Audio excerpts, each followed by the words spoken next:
नमस्कार मंडळी. आज आपण गावाकडे करतात ना तशी चवळी वांग बटाटा थपथपीत अशी भाजी करणार आहोत. त्यासाठी मी रात्रीच पांढरी चवळी भिजत टाकली होती. आता त्यामध्ये कापलेली म्हणजे मीडियम कापलेली वांगी घालायची आहेत आणि मीडियम कापलेली बटाटे घालायची. बटाटा इथे मी सालासकटच घेतलेला आहे.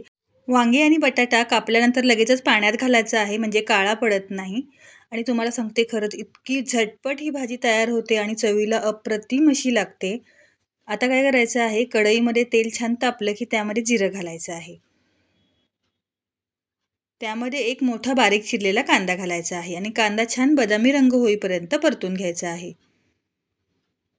हे बघा अशा पद्धतीने अगदी हलकासा कांद्याचा रंग बदलला गेला पाहिजे, नाहीतर काय होतं की भाजीत कांदा खाताना थोडासा कचवट असा लागतो. त्यामुळे कांदा छान असा परतून घ्यायचा आहे.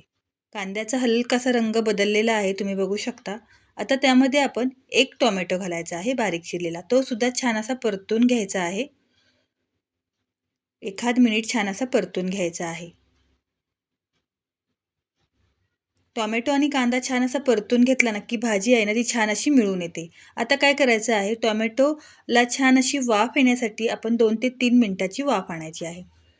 हे बघा 3-4 मिनिटाची मस्त वाफ आलेली आहे. टोमॅटो आपला मस्त शिजलेला आहे. थोडासा चमच्याने स्मॅश करून घ्यायचा आहे अशा पद्धतीने. म्हणजे काय होतं की भाजीमध्ये छान असा मिळून येतो आणि भाजीला दाटसरपणा येतो. हे बघा अशा पद्धतीने थोडासा स्मॅश करून घेऊया.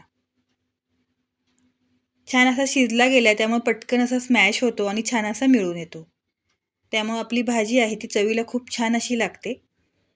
आता टोमॅटो छान स्मॅश करून घेतल्यानंतर त्यामधले घरातले बेसिक मसाले घालायचे आहेत. हळद घालूया, धने पावडर घालूया. घरातलं हे लाल तिखट घालायचं आहे घरी बनवलेलं आणि चवीपुरतं मीठ घालूया. आता सगळे मसाले आपण घातलेले आहेत. आता कोथिंबीरसुद्धा घालूया जराशी, कारण तेलावर कोथिंबीर परतली ना की भाजीची चव आणखीन वाढते आणि मला आवडते तेलावर परतलेली कोथिंबीर. आता ही भाजी आहे ती स्वच्छ धुवून ह्याच्यामध्ये घालायची आहे. चवळी, वांगं आणि बटाटा आणि छान 2 ते 3 मिनिटं तेलावर मसाले आणि ही सगळी भाजी परतून घ्यायची आहे. गॅसची फ्लेम थोडीशी जास्त करायची आहे आणि मस्तपैकी भाजी परतून घ्यायची आहे. हे बघा अशा पद्धतीने लगेचच पाणी घालायचं नाही आहे. भाजी छान परतली गेली ना की भाजीला चवसुद्धा खूप छान अशी येते. हे बघा अशा पद्धतीने मस्तपैकी 2-3 मिनिटं भाजी तेलावर अशी परतून घ्यायची आहे म्हणजे मसाले भाजी छान अशी मिक्स होते. रंगसुद्धा छान आलेला आहे. मसाला छान असा लागलेला आहे सगळ्या भाजीला. आता भाजी शिजेल ना इथपर्यंत आपल्याला पाणी घालायचं आहे. खूप जास्त पाणी नाही घालायचे. तुम्हाला जर रस्सा भाजी हवी असेल तर जास्त पाणी घातलं तरीसुद्धा चालेल. पण आपल्याला टिफिनसाठी ही भाजी द्यायची आहे त्यामुळं फक्त भाजी शिजेल इथपर्यंतच पाणी मी घातलेलं आहे. जवळपास पाऊण ग्लास इथे पाणी मला लागलेलं आहे. छान अशी भाजी मिक्स करून घेऊया आणि 7 ते 8 मिनिटं छान अशी वाफ आणायची आहे झाकण ठेवून. आता 7 ते 8 मिनिटं झाल्यानंतर आपण बघूया. हे बघा मस्तपैकी छान वाफ आलेली आहे.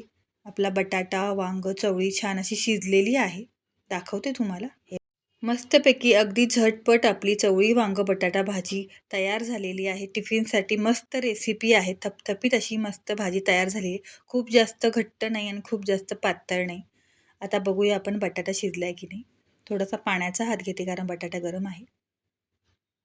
हे बघा मस्त बटाटा शिजलेला आहे. चवळीसुद्धा मस्त शिजलेली आहे. हे बघा छान. आता आता काय करायचं आहे, थोडंसं दाटसरपणा येण्यासाठी इथे मी वाटलेलं खोबरं घातलेलं आहे. हे अगदी ऑप्शनल आहे. नाही घातलं तरीसुद्धा चालेल. पण माझ्याकडे ओलं खोबरं वाटून ठेवलेलं असतं फ्रीजमध्ये. ते मी 1 चमचा घातलेला आहे. आणखीन 2-3 मिनिटं भाजी छान अशी शिजून देऊया. मस्तपैकी 2-3 मिनिटं झालेली आहेत. आपली अगदी पटकन होणारी चवळी, वांग, बटाटा रस्सा भाजी म्हणजे थपथपीत रस्सा भाजी तयार झालेली आहे. वरून फक्त कोथिंबीर घालायची आणि गॅस बंद करायचा आहे. तुम्ही पण पांढरी चवळी कशा पद्धतीने करता मला कमेंट्स करून नक्की सांगा आणि ही चवळी, वांग, बटाटा भाजी कधी केली नसेल ना तर नक्की ट्राय करा. रेसिपी आवडल्यास लाईक करा, शेअर करा, सबस्क्राईब करा.